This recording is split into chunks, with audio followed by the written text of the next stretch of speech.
There's her statue. She was a Quaker, as you can see, and she was from Boston. She was a midwife. She knew Anne Hutchinson, whose statue is on the other side of the common, and she was, anyone know anything more about Quakers? Is anyone a Quaker? See, the Puritans believed that the Church of Rome they called the Church of Rome the whore of Babylon. And they didn't think that the Anglican Church, the Church of England, was any better, because the Anglican Church, today the Episcopal Church, simply kept all of the rituals of the Church of Rome, but instead of having a pope, the king is in charge of it.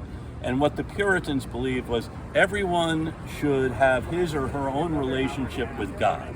You don't need the church hierarchy and all of the church rituals, which are distractions from the real purpose of the religion, which is to get in touch with God.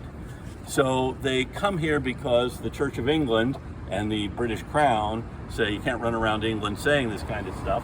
So they come here and set up Massachusetts. Now, naturally, this idea that everyone should have his or her own relationship with God, and the Puritans still have ministers.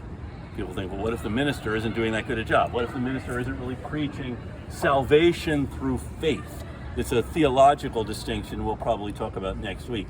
Do you get to heaven because you do nice things? You do help old ladies across the street, or is salvation a free gift of God given through God's grace? So that's the issue. And of course the ministers and the leaders here want people to do good things, but if they say that, then is that teaching salvation through works? The Puritans also are literate. They read, and they go to the sermons, they take notes, and they think about these things and argue about these things. And you can see it leading to this idea of, do you really need the ministry at all?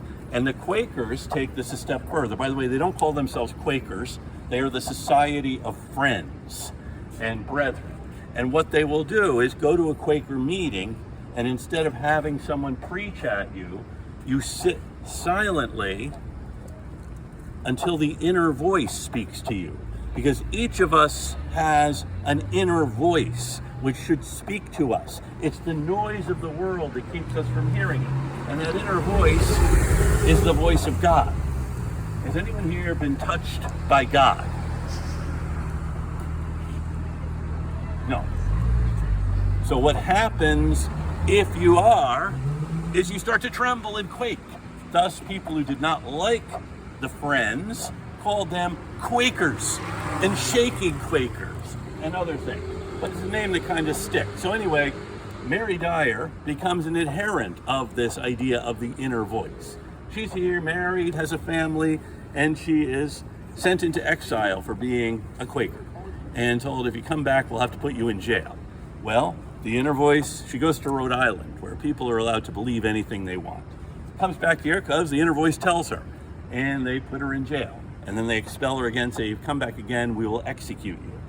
And she comes back again, and she is hanged on Boston Common.